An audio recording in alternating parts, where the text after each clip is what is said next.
Olá, yogis, yoginis, bem-vindo, bem-vinda ao Yoga Transforma. Então aqui eu falo para você que é professor, professora de yoga, né, o que você precisa fazer para se sentir seguro, segura para guiar práticas para dar aula. Bom, eu sou a Vivian Cunha e hoje eu vou falar sobre qual é o melhor atalho para você poder viver de yoga, né? Então, primeiramente, gostaria de começar falando sobre o que é esse atalho.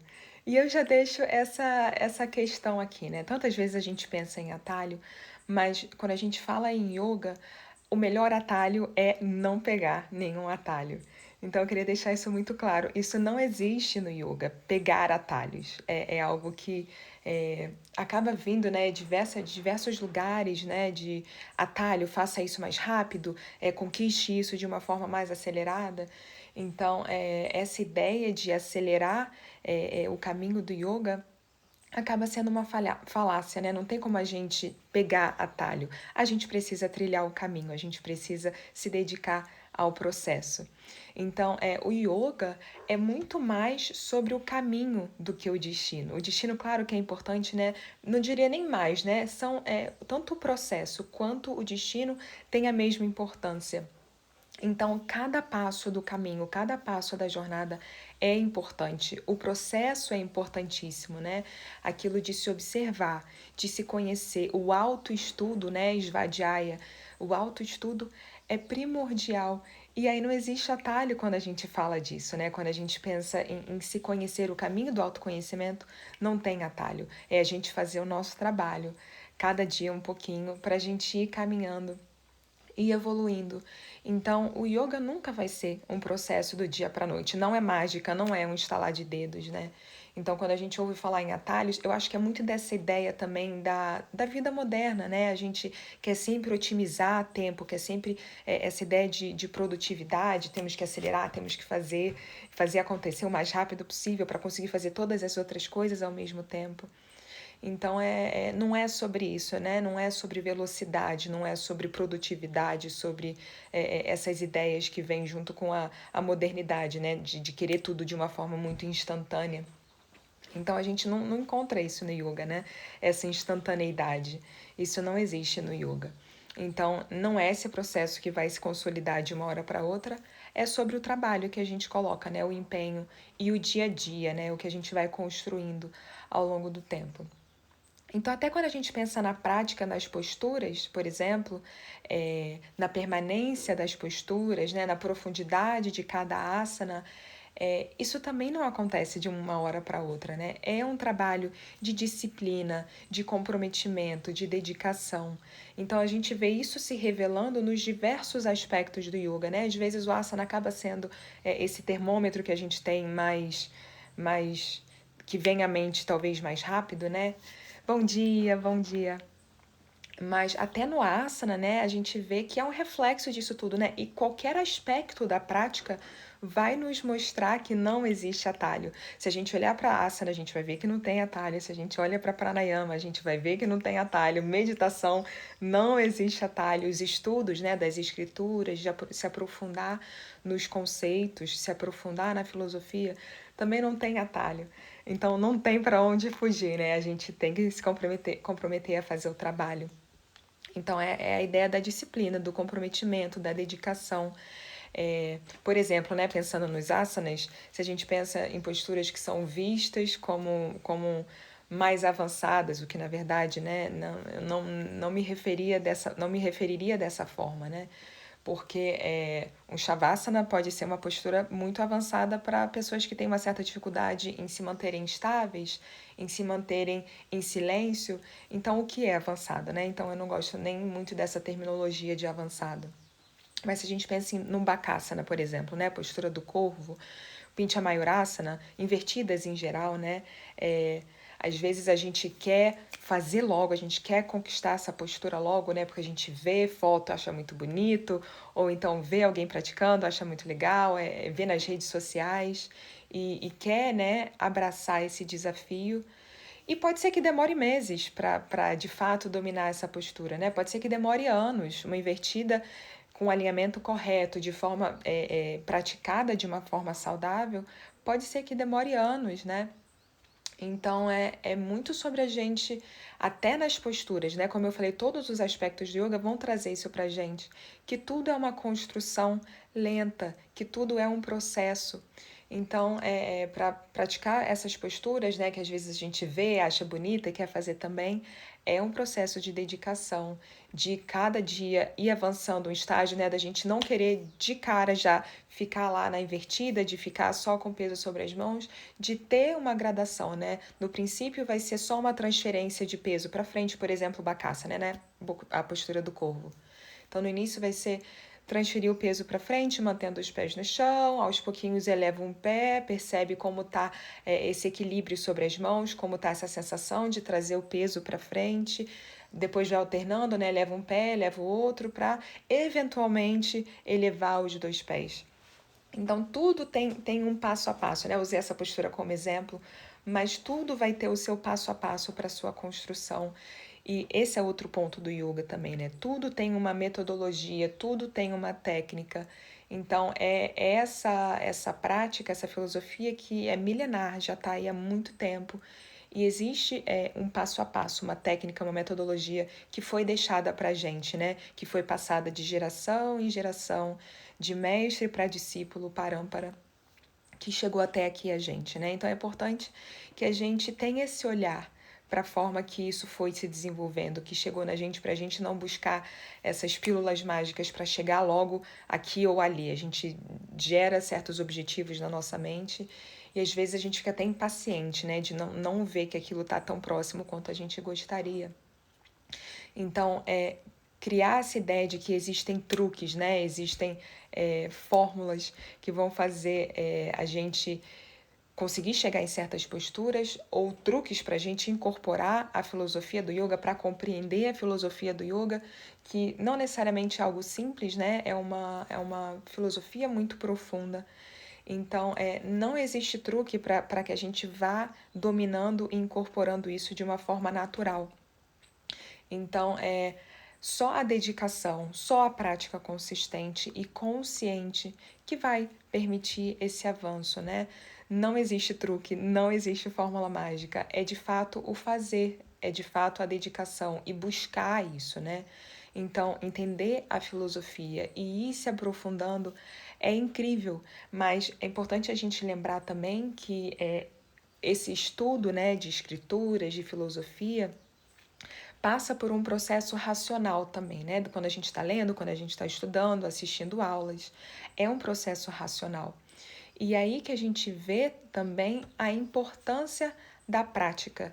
Então, a importância da prática é gigante, né? Porque é a gente se sensibilizando àquilo que a gente está estudando e aprendendo de uma forma racional.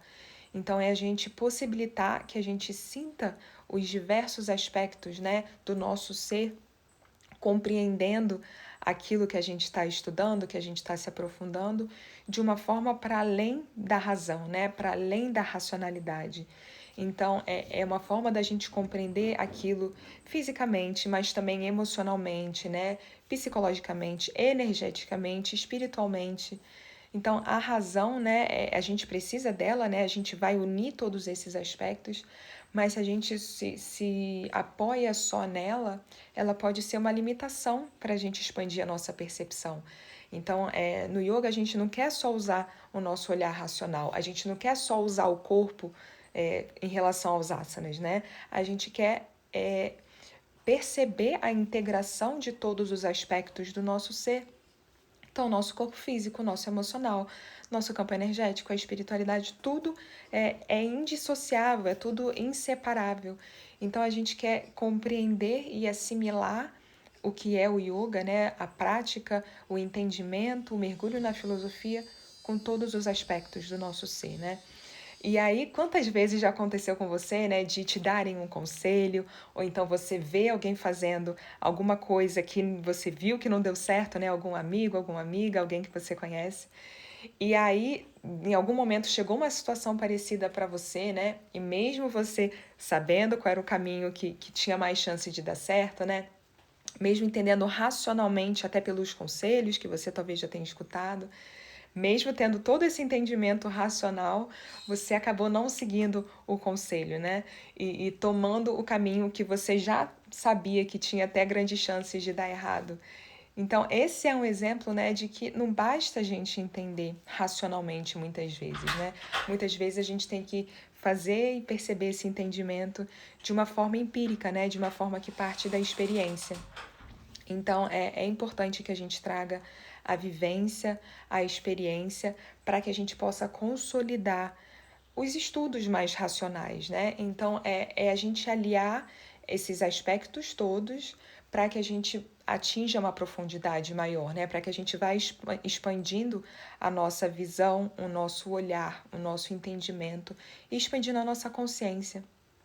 Então, é a gente aliar, né? Não tem atalho no estudo da filosofia, não tem atalho na prática, e é importante que a gente priorize ambos, né? A gente busca estudar, se aprofundar cada vez mais, conhecer a filosofia, mas também a gente busca aprofundar a prática, né?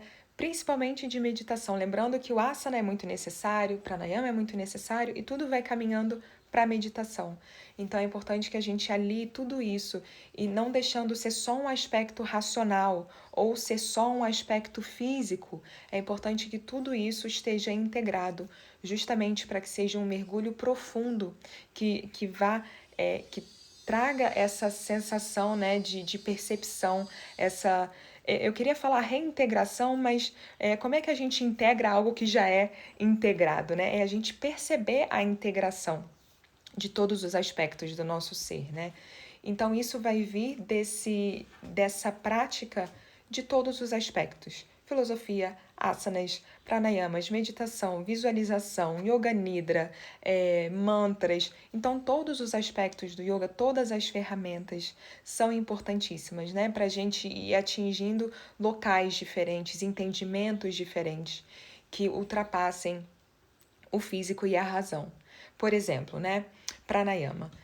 Você está lá na sua prática de pranayama, aí o professor instrui retenção, kumbhaka.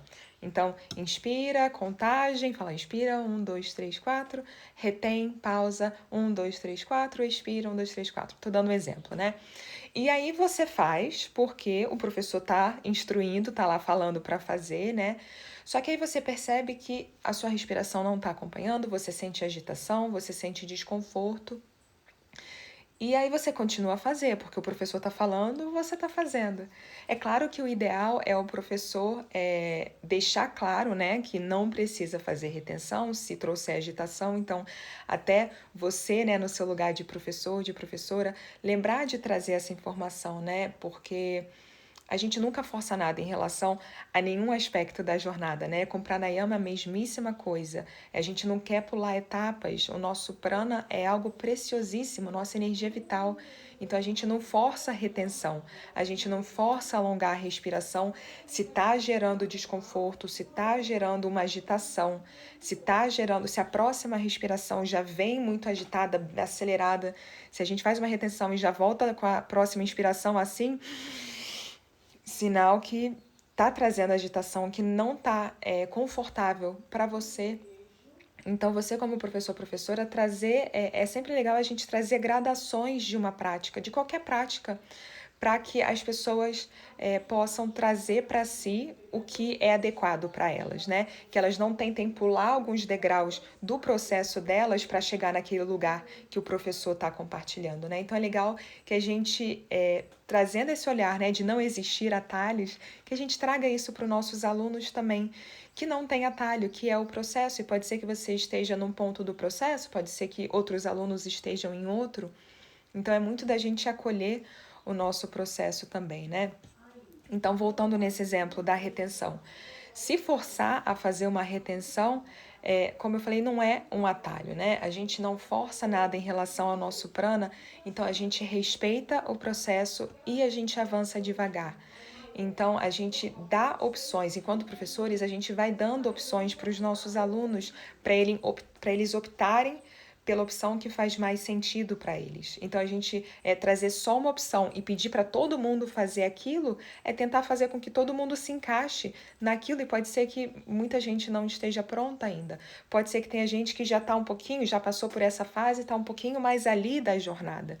Então, é legal a gente trazer opções para cada um perceber a que faz mais sentido para si, né? Então, o yoga não é uma coisa que algo fechadinho é para se encaixar para todo mundo. E a gente trazer esse olhar que cada um tem a sua individualidade, cada um tem a sua particularidade é importante. Então, esse trazer de opções, né? Trazer modificações, trazer alternativas é muito legal, até como esse gesto, né? A gente mostrar que a gente está acolhendo todo mundo, independente de onde esteja. Mesma coisa para a postura. Como eu dei o exemplo antes, né? A gente nunca força uma postura. Se dói, se tá desconfortável, se depois da prática você sente dor na lombar, sente dor no pescoço, sente algum tipo de dor, algo não tá legal, algo não tá certo, né? Então, vou até usar um exemplo, né, que eu vejo que é comum no Salamba Shishasana, que é invertida, né, de apoio sobre a cabeça. Eu vejo muitos alunos se queixarem que depois sentiu dor no pescoço, sentiu dor na cervical, depois de praticar. E mesmo assim continuam insistindo, né? Vão lá e fazem. E aí eu penso, né? Será que esses alunos, primeiro, né, receberam as instruções corretas? Porque a gente nunca comprime a cervical, né? É importante que a gente mantenha a nuca alongada. E aí, né, o apoio sobre a cabeça está no local certo, apoiar na testa vai comprimir aqui atrás. Então, as instruções estão corretas? Primeiro ponto, né? Outra questão também, será que essa pessoa tem força suficiente nos ombros, nos braços, para sustentar o corpo e não deixar o peso repousar lá na cabeça? Então, a gente não quer colocar peso na cabeça, né? A cabeça está ali num leve contato com o solo, mas sem peso. Então, passa por essas questões, né? Tá comprimindo a cervical. Então, se a pessoa ainda não tem força, né, suficiente nos ombros, nos braços, se tá comprimindo a cervical, se tá sentindo dor no pescoço depois da prática, então os benefícios já foram todos perdidos, né? Não é assim que a gente vai ter os benefícios da postura. Isso acaba trazendo mais obstáculos do que benefícios, do que avanços. Então, às vezes, a gente acha que vou fazer a qualquer custo. Tô avançando na prática, olha que legal, consegui ficar de ponta cabeça, avancei. E aí, para sentir dor na cervical depois, por vários dias, uma semana, não consegui virar o pescoço porque não estava fazendo de forma correta, né? Ou não estava fazendo de forma correta, ou não tinha a preparação prévia necessária. Então, é a gente refletir, né? Será que é necessário? E não só para a postura, né? Para todos os aspectos do yoga. Eu estou usando alguns exemplos mais palpáveis, mas é legal a gente trazer isso para tudo, né? E em relação às posturas, de novo, né? O Patanjali, ele já trouxe em um dos sutras, né? Sutra 46, do capítulo 2, ele fala, num dos poucos sutras que ele fala de asana, 3 ele fala de asana, o 46 ele fala Sthira Sukham Asana. Então, isso quer dizer, né, que asana é estabilidade, é firmeza, ao mesmo tempo que é conforto, que é leveza. Então, esses dois aspectos devem estar presentes numa postura, a estabilidade e o conforto ao mesmo tempo. Então, não é um ou outro, né? Não é optar por um ou outro. Se a gente está comprometendo um deles, a gente perdeu o asana, a gente perdeu o benefício do asana. Então, é importante a gente trazer isso para as nossas reflexões, né? Para as nossas práticas, para como a gente está guiando práticas para os nossos alunos também. Porque muitas vezes a gente tem essa ideia, né, de quero chegar num objetivo e a gente acaba mirando esse objetivo e quer chegar nele a qualquer custo, pulando etapas, né, não compreendendo, não extraindo as lições do processo.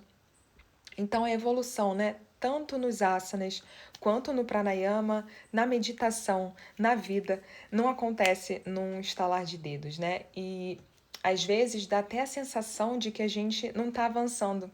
E isso também é parte da evolução, né? Essa sensação de estagnação, poxa, não sei se eu estou no caminho certo. até esses momentos, eles vão trazer a oportunidade da gente trazer um olhar mais profundo para si, um olhar mais profundo para a nossa prática, para a nossa vida, vai trazer mais questionamentos, né? Vai trazer um maior entendimento. Então, até nessa jornada do yoga, né, até os momentos que a gente se sente estagnado, sente que não está avançando muito, a gente está avançando, né? A gente está no processo. Então, isso é até interessante, né? Porque, principalmente nesses momentos, a gente acaba buscando um questionamento mais profundo sobre si. Um questionamento mais profundo sobre as técnicas que a gente está utilizando, né? Sobre a maneira que a gente está agindo na nossa vida, a maneira que a gente está encarando cada situação, cada ação. E aí isso permite que a gente avance depois desse momento de parecer que está tudo meio que parado e não está tendo muito movimento. Então, de novo, né, lembrando que não existe atalho nem na prática de asana, nem na prática de pranayama, nem na meditação. Na meditação, né, não usei esse exemplo ainda. Às vezes a gente acha que vou lá sentar meia hora hoje. Faz uns 2 meses que eu não pratico pranayama, mas eu quero fazer meia hora hoje. E aí não consegue, e aí percebe que está agitado, percebe que está coçando, não sei o que, e passa um mosquito, e vem pensamento, e parece que tudo tá contrariando a meditação de acontecer, né? Tá impedindo a meditação de acontecer. Mas aí, será que meia hora é de fato o que a gente precisa, né? Então, por que não recomeçar com 5 minutos, 10 minutos e ir avançando aos poucos? Então, essa ideia de atalho vai servir para absolutamente tudo. A gente não precisa voltar a praticar meditação ou iniciar a prática de meditação já fazendo 20, 30 minutos de cara. Então, é a gente respeitar o processo de cada prática, de cada técnica, de cada estudo, né? E isso vai se refletir no caminho do autoconhecimento, da qual a prática também faz parte. A prática também é essa ferramenta de autoconhecimento. Então, nessa jornada de autoconhecimento também não existe atalho, né? A gente busca evoluir e compreender melhor certas questões que a gente tem para a gente buscar uma liberdade, né? A gente buscar não agir e não viver nos círculos, né? No ciclo kármico, né? De ter as nossas tendências mais profundas nos guiando, nos governando. E isso não vai acontecer de um dia para o outro também, é a partir de muita observação, de muita compaixão consigo mesmo, né? E observando a mente, se observar, observar as próprias ações, para aí a gente evoluir nesse aspecto de autoaceitação também e de autoconhecimento. Então, nesse aspecto, muito menos ainda existe qualquer tipo de atalho, né? Então, nunca se engane com essa ideia de atalho, né? O aprendizado, ele é contínuo, ele é constante, mas ele é lento. E tudo bem ser lento, né? E é muito também sobre a gente aprender a desfrutar do processo, né? A gente aprender a desfrutar e usufruir do caminho. Então, a gente se desprender um pouco dessa necessidade de chegar no objetivo. Às vezes a gente traça um objetivo e fala, eu quero chegar lá, independente do que acontecer, eu quero chegar nesse ponto. Então, o objetivo, o que a gente está fazendo para chegar nesse objetivo, né? Então, até aquela ideia de vairagya, do desapego. É o desapego, isso que é interessante, né? Parece até meio controverso, porque é o desapego até da gente chegar lá no objetivo. É a gente caminhar, né? A gente se manter constante, se manter em movimento, mas a gente seguir em direção a esse objetivo, mas sem apego, sem gerar uma obsessão que vai querer ultrapassar momentos, né? Ultrapassar o próprio tempo do processo, que é muito único. Então, até lembrando na Gita, né? Na Gita, Krishna fala que não é sobre a gente se apegar aos frutos das nossas ações. Tudo é um ensinamento. E aí a gente trazer esse olhar para o processo, né? A importância do processo. Então, quanto mais a gente aprende e percebe que o próprio processo, o próprio caminho é evolução em si, mais a gente vai ficando em paz, né? E aceitando o processo, o tempo do processo, o tempo natural do processo. E aí a libertação vai acontecendo, aquilo vai se desenrolando na frente dos nossos olhos, né? Na verdade, no olhar interno, né? Digamos assim, vai se apresentando para o nosso olhar interno. E às vezes aquilo já aconteceu, a gente acabou evoluindo e passou por certos processos, e às vezes a gente só se dá conta lá na frente, né? Depois que passa pelo processo. Então é legal a gente ter presença para a gente observar o processo e desfrutar desse processo, em vez de trazer esse foco, né, tão grande no objetivo que vai deturpando um pouco, vai se perdendo o como chegar lá, né? O que se está fazendo para chegar lá. Então é legal a gente lembrar que o yoga é meio e fim. Então é bom a gente lembrar que é meio, que é a maneira como a gente faz. E a gente trazer atenção para isso, né? Para a maneira que a gente faz, que é muito da chavezinha, né? Para a gente compreender isso de uma forma mais profunda, da forma que se faz e não onde a gente vai chegar com aquilo. Então não deveríamos comemorar as pequenas conquistas? Claro, é legal até a gente ter como referência, né? Poxa, eu tava me sentindo meio presa nessa situação, não sentia que estava caminhando, mas a gente percebe depois de um tempo que avançou. Isso é muito legal também, né? A gente vê como isso vai se dando ao longo do tempo.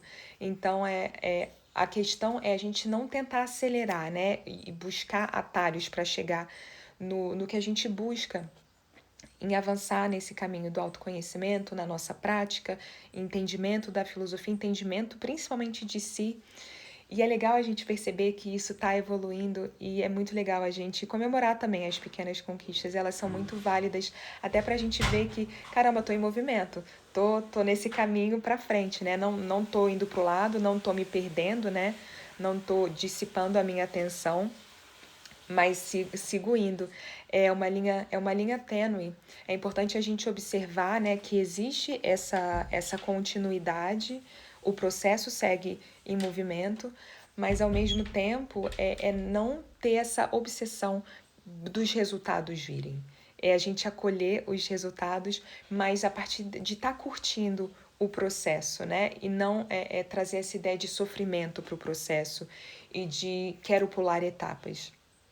Então é essa ideia, né, da gente enxergar o caminho do yoga como o meio, o como a gente vai fazer para chegar lá e o fim, que é a libertação, né, a gente se conhecer profundamente e não deixar que o mundo externo esteja nos guiando, nos influenciando o tempo todo para a gente perceber quem a gente é, para a gente escolher como a gente vai agir, para que a gente tenha de fato essa liberdade de ser a nossa verdadeira essência.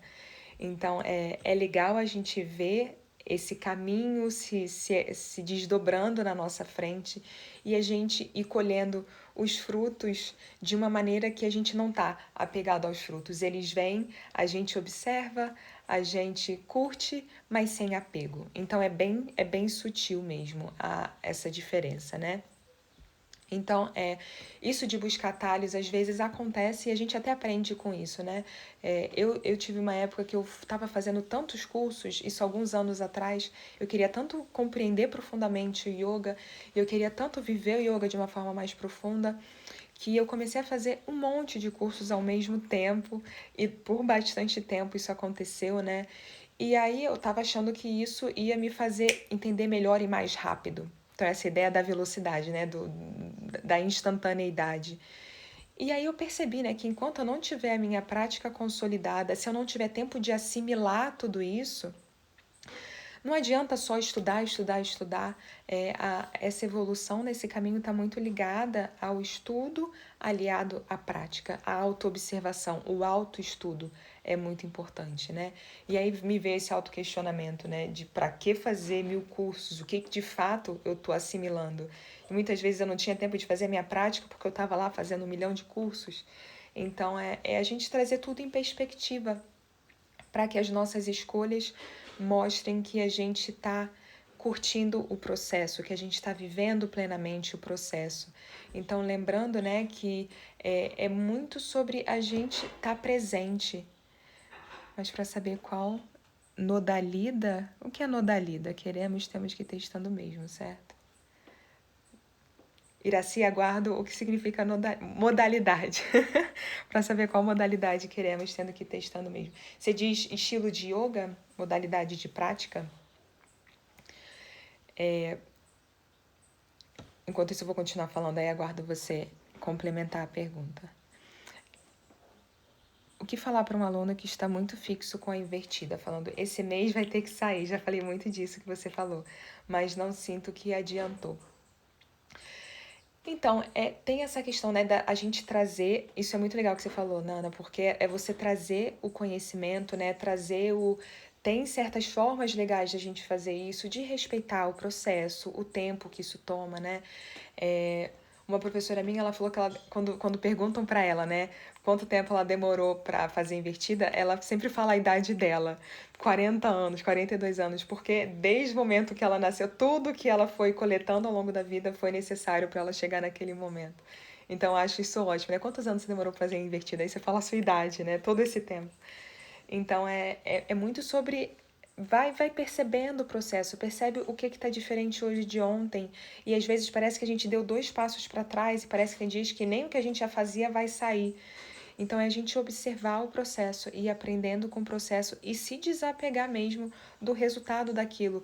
E trazer essa ideia, né, de fazer uma invertida não vai tornar ninguém melhor do que ninguém. Você não vai ser uma pessoa mais especial, você não vai evoluir na estrada do autoconhecimento. Se você tiver uma invertida, não torna isso melhor. Ninguém se torna melhor que ninguém por conta de uma invertida, né? Então é a gente trazer essa ideia de aproveitar a jornada. E quem sabe um dia ela vai aparecer, às vezes nunca vai acontecer.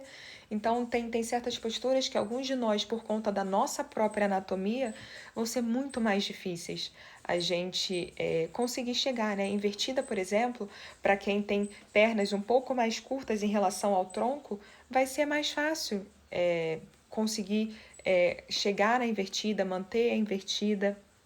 Então, tem anatomias que vão favorecer aquilo. É claro que tem o trabalho, que tem a dedicação, mas às vezes a gente se desapegar. Tem posturas que eu sei que não vão acontecer para mim, e tem outras que eu sei, mas eu não deixo de trabalhar por conta disso, né? Então é a gente tentar plantar essa sementinha, né? De não é sobre onde a gente quer chegar, é sobre o processo, é sobre curtir o processo. Percebe como você já está se sentindo mais forte hoje, mesmo que você não tenha elevado as pernas. Percebe o quanto você se sente mais forte, mais estável. É muito sobre trazer esse olhar sobre o que a gente está fazendo, né? Sim, os tipos de yoga para saber qual linhagem seguir, só testando. Então, sobre a linhagem você diz de tradições ou de estilo de prática? Por exemplo, Vinyasa Flow, Power Yoga, Hatha Yoga?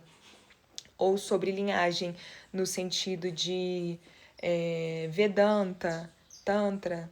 Em que aspecto você diz? Porque é muito sobre experimentar, assim, da gente ir vendo o que faz sentido para o nosso autoconhecimento, o que a gente percebe que vai de fato trazer benefícios, o que nos tira da nossa zona de conforto. Então, isso é um ponto muito importante, né? Quando a gente tá fazendo aquilo que a gente acha muito legal, a gente gosta muito e é fácil pra gente, sinal que a gente está habitando aquela zona que é confortável.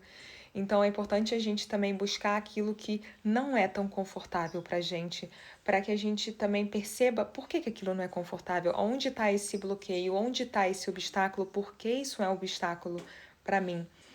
Então, até usando o meu exemplo, né, teve uma época, né, que eu estava guiando muito práticas de yoga restaurativa, e eu percebia que é uma prática que pode ser mais desafiadora, né? Porque demanda que a pessoa fique em silêncio, permaneça nas posturas por bastante tempo, né? A permanência nas posturas são mais longas. Então eu percebi que algumas pessoas tinham dificuldade e algumas pessoas percebiam essa dificuldade e se mantinham, né?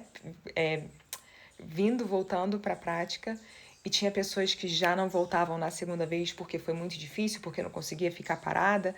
Então, isso é muito interessante, né? E justamente as pessoas que tinham mais dificuldades provavelmente eram as que mais se beneficiariam dessa prática de permanência, de silêncio.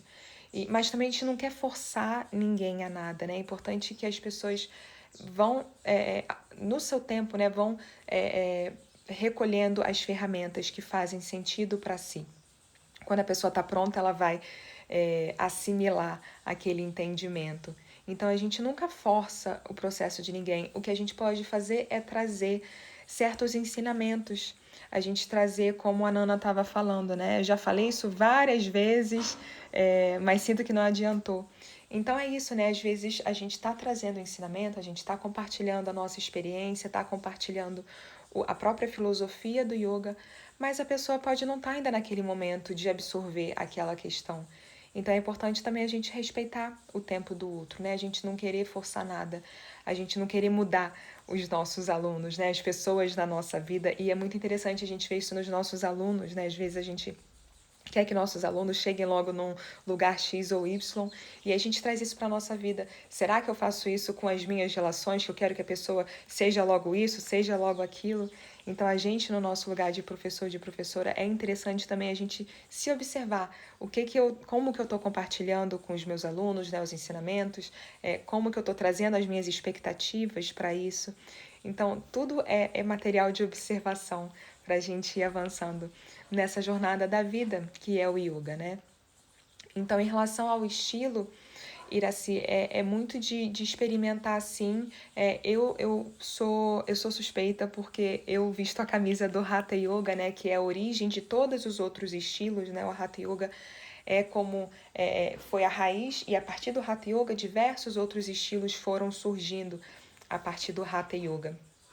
Então, o Hatha Yoga prioriza essa jornada, né, de trazer o asana, trazer o pranayama, trazer a meditação, de perceber o alinhamento correto, de permanência das posturas, não ser tanto sobre quantidade, mas sobre a qualidade, que é muito ligado a como a ideia inicial disso tudo, do yoga, como surgiu, era a proposta, né? Então, é muito sobre a prática ser o nosso sadhana, a nossa prática espiritual. E o Hatha Yoga traz a base disso tudo, né? Mas é claro que tem pessoas que vão se afinizar mais com práticas mais dinâmicas, Ashtanga, Vinyasa, Power Yoga, Yin Yoga, enfim, tem diversas modalidades de prática. E é legal, sim, a gente experimentar como professores, é legal a gente ter um conhecimento mínimo que seja de cada prática, né? Até para a gente poder conversar sobre, para a gente poder tirar dúvida de alunos, a gente entender um pouquinho de cada um. Mas eu sempre recomendo que a prática de Hatha Yoga esteja ali, de alguma forma. Eu, por exemplo, a minha prática espiritual, meu sadhana, é o Hatha Yoga, então todos os dias, de manhãzinha, eu vou lá, faço minha prática de Hatha Yoga, faço os asanas, pranayama, meditação. E às vezes eu tô com mais energia, quero alguma coisa mais dinâmica, eu faço uma prática de vinyasa, uma prática power, mas eu não encaro aquilo como a minha prática espiritual, se é que faz sentido. Eu encaro aquilo como uma prática divertida que eu tô fazendo e o meu sadhana sendo o Hatha Yoga. Então é legal você explorar para você ter esse entendimento a partir da sua experiência, Iraci. Então, explora os diferentes estilos, as diferentes modalidades, para que você vá construindo a sua experiência a partir da sua vivência mesmo. Então, é isso que eu queria dizer em relação a isso, né? E aí, em relação à ideia de atalho, né? De não existir, a gente não precisa mirar naquele objetivo e fazer tudo para chegar ali, né? Então, pensar assim, eu vou pausar minha prática então, porque já que não tem pressa, acho que eu vou ficar uns 2 meses sem praticar, porque eu vou viajar de férias, então acho que não tem problema, já que é um caminho contínuo, né, progressivo, então não é bem assim, né? É importante a consistência, e se a gente pausa, parece que a gente volta atrás vários passos, né? Então, que legal, Iraci. Então, é importante a ideia da consistência, da gente se manter firme nesse trabalho interno, se manter dedicado, a ideia do tapas, né? Da gente manter essa autodisciplina. Então, qualquer prática espiritual demanda a autodisciplina. E se a gente abre mão um pouquinho aqui, um pouquinho ali, a gente vai se desconectando da intenção, né, de ser de fato uma forma de viver, de ser um estilo de vida. Então, nunca se apega à ideia de atalho, né? Sempre tentando cultivar essa apreciação do processo da jornada. Então, achar que vai ter uma dica, né? Uma dica muito boa, uma dica quente que vai fazer você virar uma chavinha na cabeça e se conhecer por completo em 5 dias, em uma semana, em um mês. Então, não é exatamente assim, né? Esse processo é um processo eterno. Enquanto a gente está nessa vida, a gente vai estar cada vez aprendendo mais. O processo de autoconhecimento é até o último suspiro, né? E segue em outras vidas também. Então, a gente manter a consistência, confiar no processo e aprender a desfrutar, aproveitar, curtir o processo, né? Estar atento a si, a quem a gente é, quem a gente realmente é, aos nossos pensamentos, nossas ações, nossos sentimentos, a gente estar presente para a gente conseguir observar isso tudo, né? E a gente está aberto a aprender sempre, a se conhecer, a mudar de ideia, né? Está aberto a mudar de ideia e a desfrutar da jornada, né? Do caminho. Então eu sempre recomendo isso de desfrutar do caminho. E não se comparar com outras pessoas também, né? Porque às vezes a gente fala, poxa, queria estar onde aquela pessoa tá. E aí a gente está desrespeitando o nosso processo, né? Porque o autoconhecimento não é uma competição. A prática de yoga não é uma competição, né? Ou não era para ser, porque acaba que a gente vê que hoje em dia, né, a prática de asanas às vezes parece que é uma competição. E não é essa ideia, né? Muito longe disso.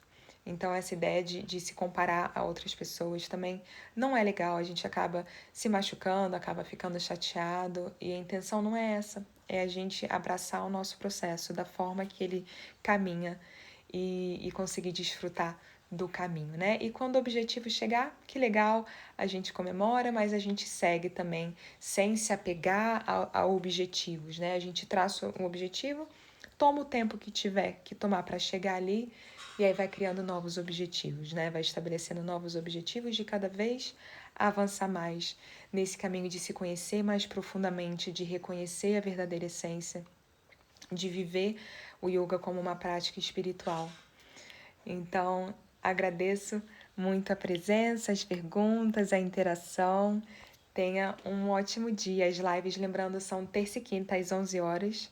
Fique à vontade para mandar dúvidas, perguntas, né? Sugestões de tema.